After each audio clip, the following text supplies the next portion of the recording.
I'm Captain Vinzer Flynn, and you're listening to Shitfaced in Hyperspace.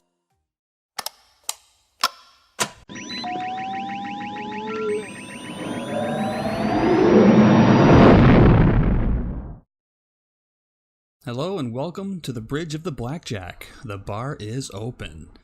Joining me tonight is Cryous Flynn, master of the cold side of the Force. Juice Flynn, former stormtrooper turned cantina owner. Carmine from Maritime Heavy Armor. Vandir's somewhere on the ship here. I think he's lost down on C deck. He'll find his way up here eventually. And somehow, Weewick has snuck aboard. Holy horse testicles, how's everyone doing? Weewick, you're standing a little close to the airlock door there. Oh yeah, here we go. Wow, that was surprisingly easy. Okay, on with the show. Okay, first thing I have to do tonight is send out a congratulations to one of my oldest Star Wars buddies, Morian, and his wife on the announcement that they are expecting a new baby. So congratulations, you scruffy nerf herder. Woo-wee! Okay, let's do some Star Wars stuff since this is theoretically a Star Wars podcast. San Diego Comic-Con only gave us a few tidbits. We'll get lots more at Celebration, I'm sure. No, would have expected to see more about The Mandalorian. Yeah, which is something we're super excited about, and we will definitely be reviewing those episodes. One cool thing they showed us is the new red Sith Trooper armor. I'm intrigued how they're going to make it Sith with air quotes. It's just another colored stormtrooper. So while we wait for new Star Wars stuff, the thing that's been bouncing around in my head, as I'm sure it has for every Star Wars fan since the trailer dropped, is what role is the Emperor, if any, going to play in Rise of Skywalker? I hope a little bit, but not a lot. Really hoping that they would not lean on all the old cast, like a lot. Like enough to make it interesting, but not enough to be like the whole movie is basically about whatever that is they're doing. The Stormtrooper, the red armor, the Sith armor, or whatever it's supposed to be, it's almost like a callback to the Crimson Guard from the original trilogy. What I want to know is if the Emperor has somehow, from beyond the grave, been influencing all the events in the last few movies, including the fall of Ben Solo, turning him into Kylo Ren, nudging him to follow the path of Vader, and maybe even through Snoke. You mean as if he was a Force ghost and manipulating him from that way? Yeah, I'm not expecting to see him physically, but I'm expecting, some sort of Sith Force ghost, something like that. Yeah, because I know in the new canon that the Jedi light side is the only way you can come back. There was Sith ghosts all the time. It was a big thing to go into like Tulok's Horde and like try to get a whatever. So the only other question I have for episode 9 is another pretty basic one. Will Ben Solo be redeemed or will he die a villain? One or the other. I don't see him coming out of this any other way.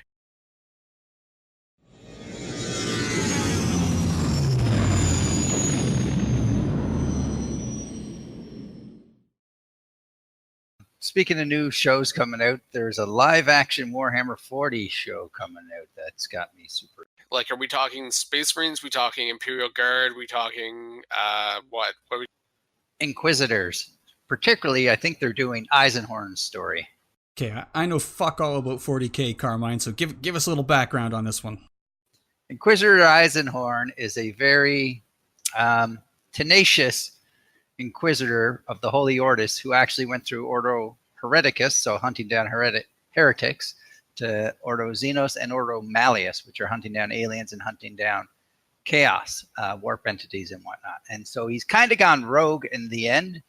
So he was very tenacious, and eventually he was all against chaos, and now he's like, yeah, but if we use the enemy's power against them, so, to make the Star Wars analogy, turn to the dark side. I'm interested to see how they try to sell a 40K show, because like it's so grim and dark. I think that they'll have a hard time capturing like not. Oh yeah, it'll be hard selling people that aren't already 40K fans, I think. But if anybody's looking for darker, grittier shows, I mean, it's directed by the guy that did Man in the High Castle. Okay, now you've got my interest. Yeah, I forgot about that part.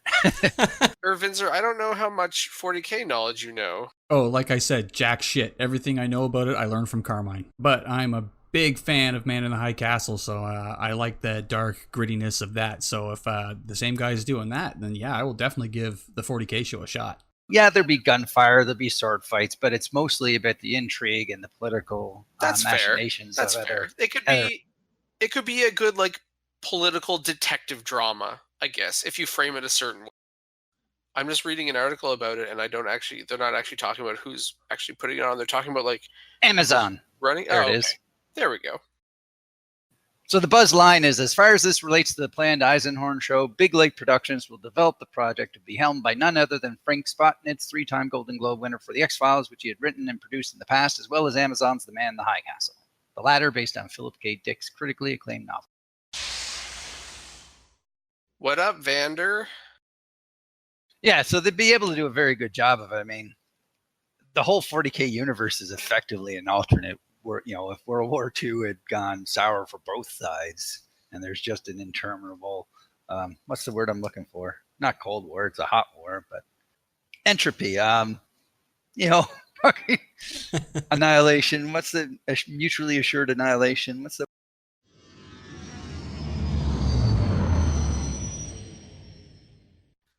All right, what SDCC stuff do we want to talk about?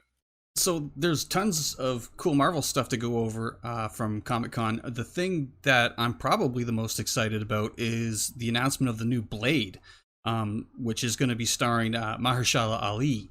And if you don't know who he is, I guarantee you've seen him in something, and he was excellent in it. If you watched the first season of Luke Cage, he played Cottonmouth in it, and he was the best part of the entire season, I think. I'm super excited to see him as Blade.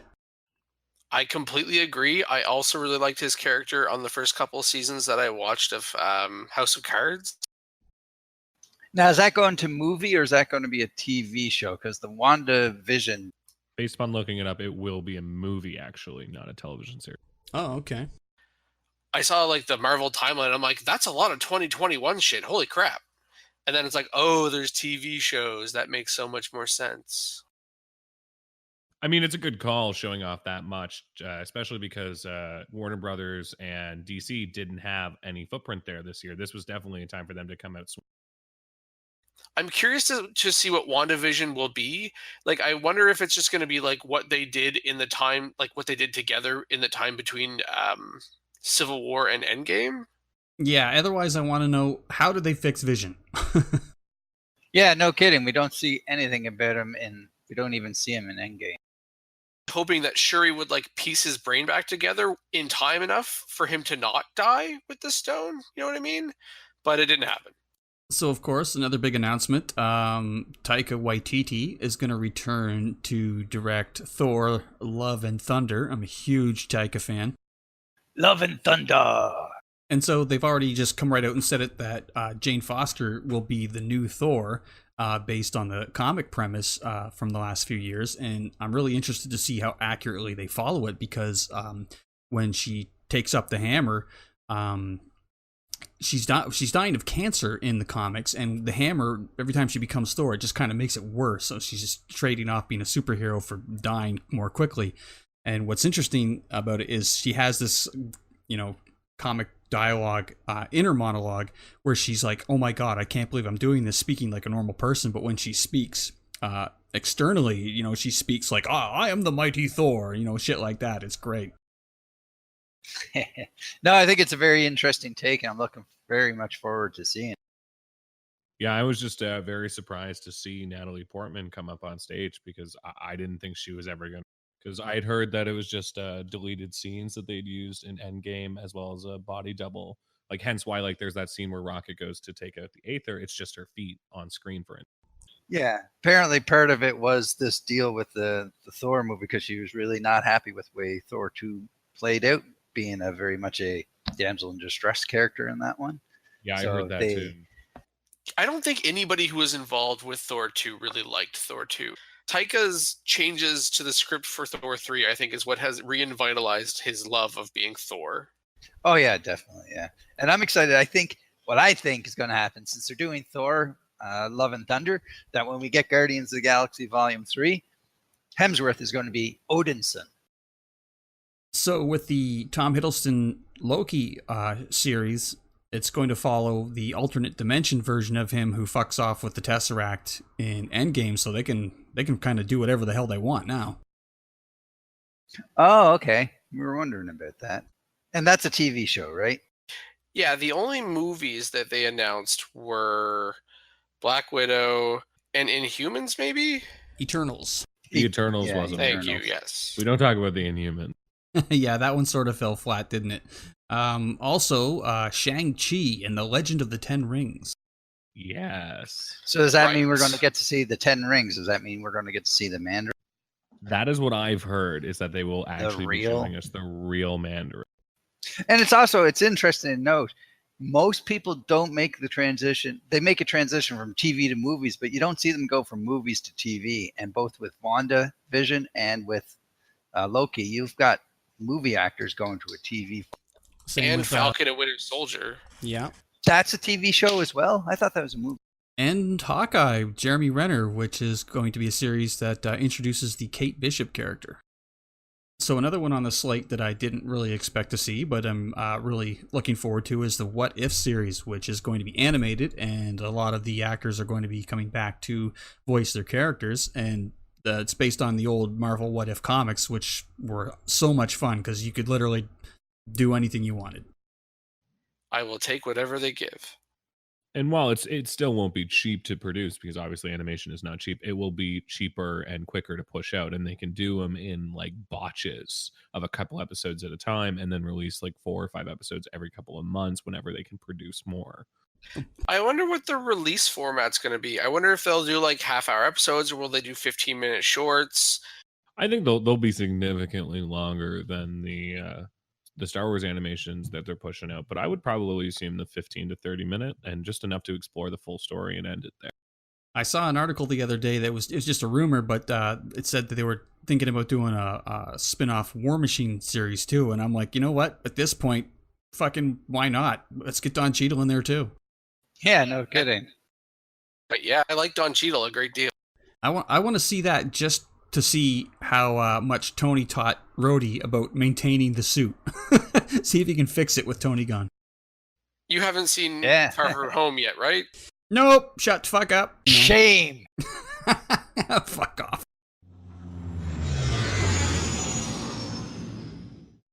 So next thing I wanted to touch on for a minute here is the Witcher trailer with Henry Cavill. Witcher. Now, I'm only familiar with the video game version, and yeah, Cavill's cut and looks pretty good. I was surprised there was less scars, but somebody said you can't marry up that. I don't know. I've seen people love the trailer. I know Raptor loves it to death. I've seen people shit on some of like the production values and their casting choices, but I'm genuinely looking forward. He definitely looks the part. I mean, he looks like he walked right out of the game.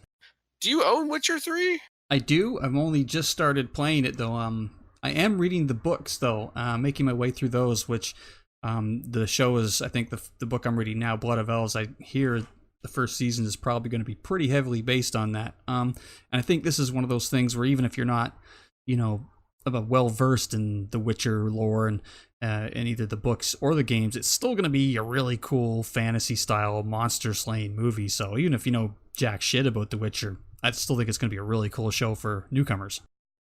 And I think That's post fair. Games of Thrones, this is going to fill in a big void for a lot of people because it's got that high fantasy element. It's a bit more high fantasy than Game of Thrones was, but it's got Definitely. that deep feel to it, right? So I'm excited for it.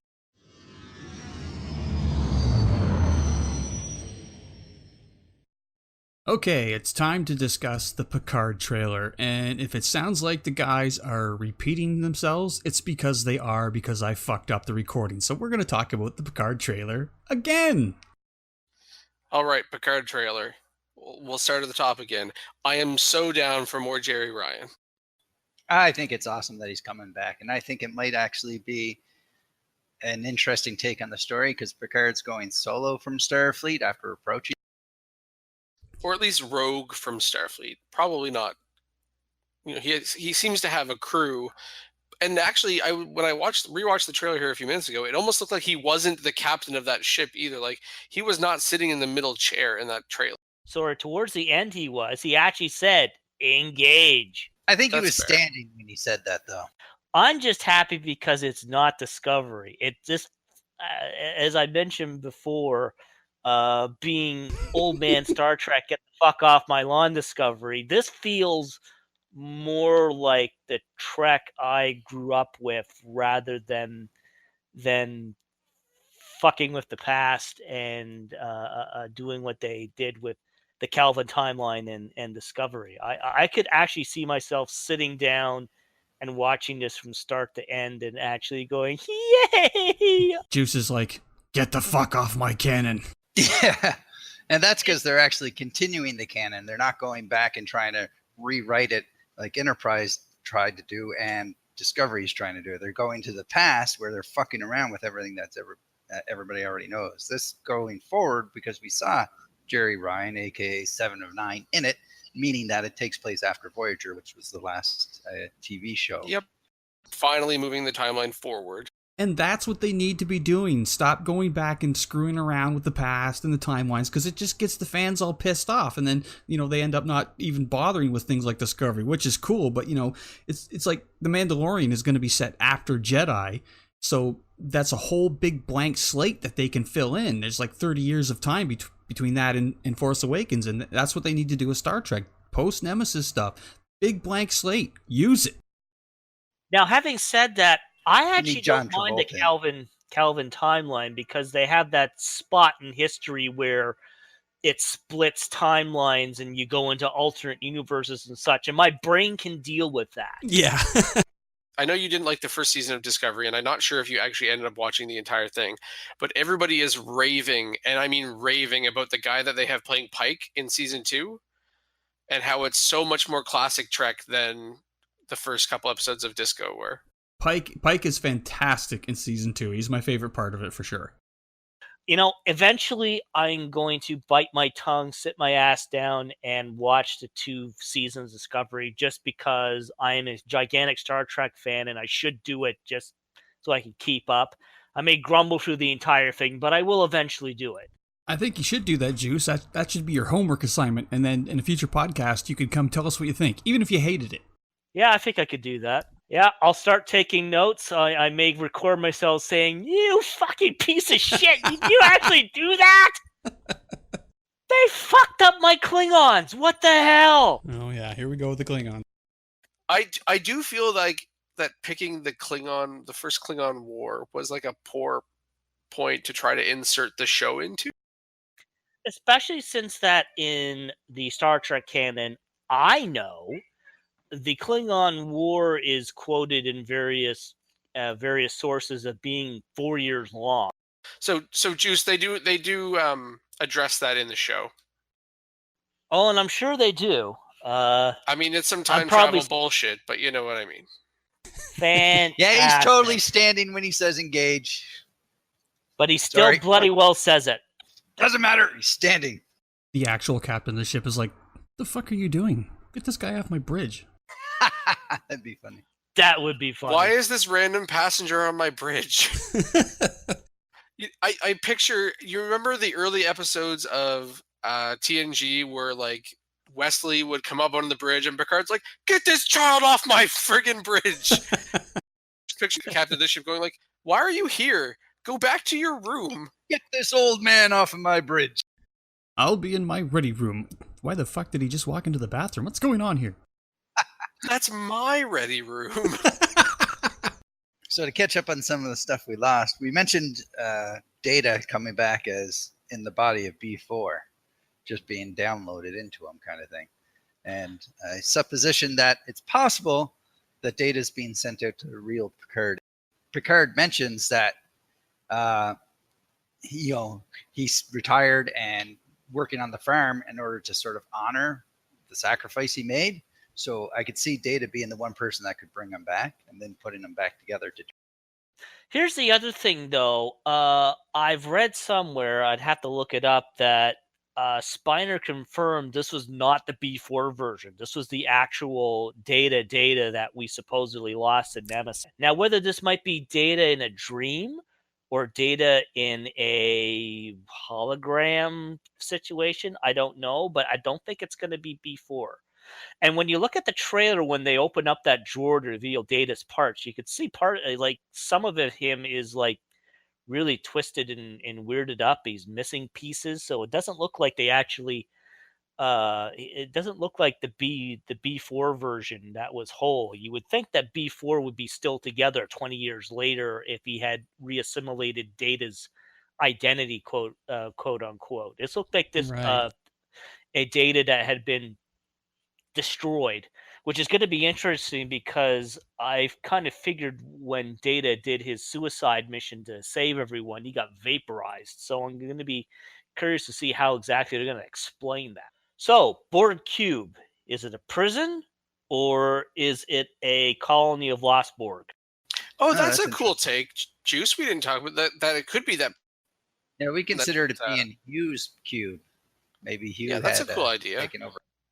Well, when you look at the trailer, you see these people walking on a catwalk with weapons, while Vulcan or Romulans with weapons, and then when you look below, you see a bunch of people in what looks like prison jump uniforms milling around.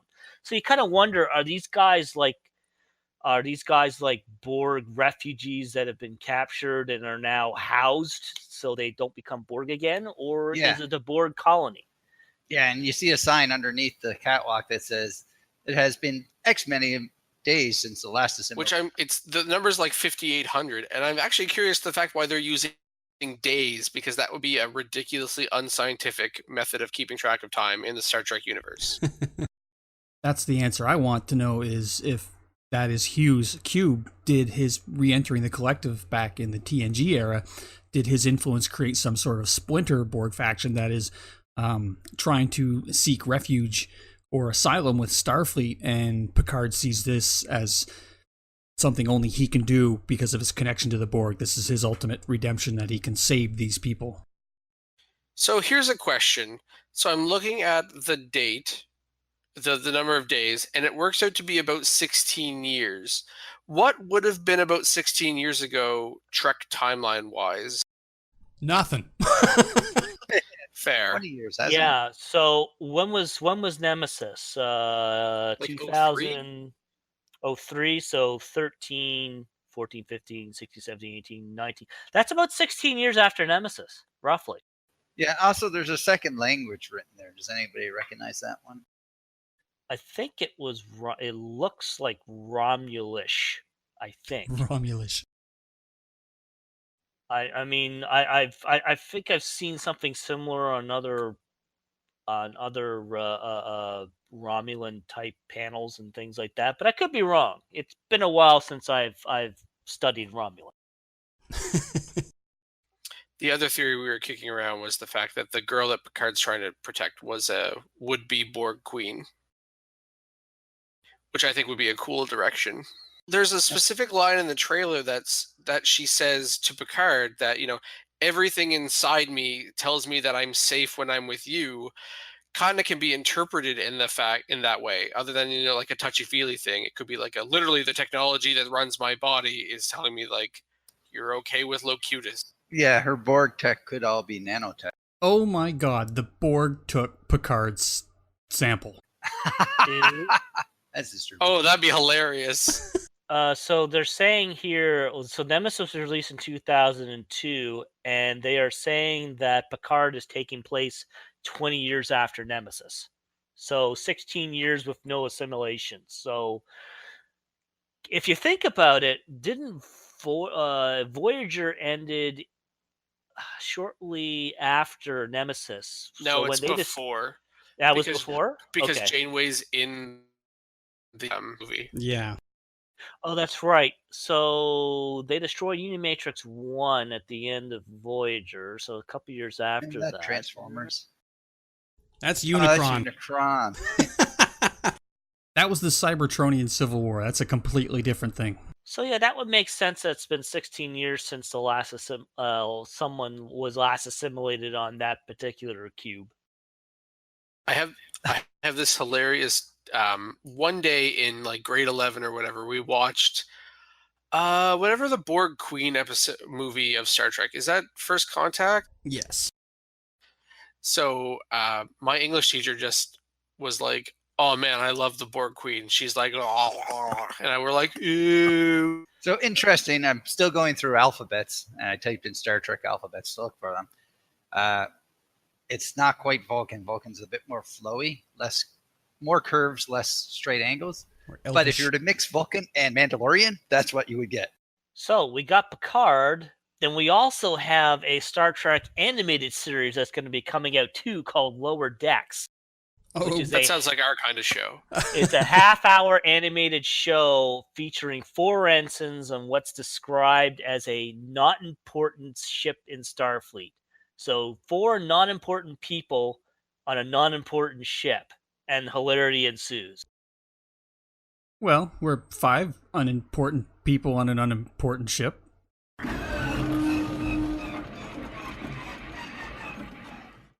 Well, it looks like we're at a hyperspace, so thanks for joining us.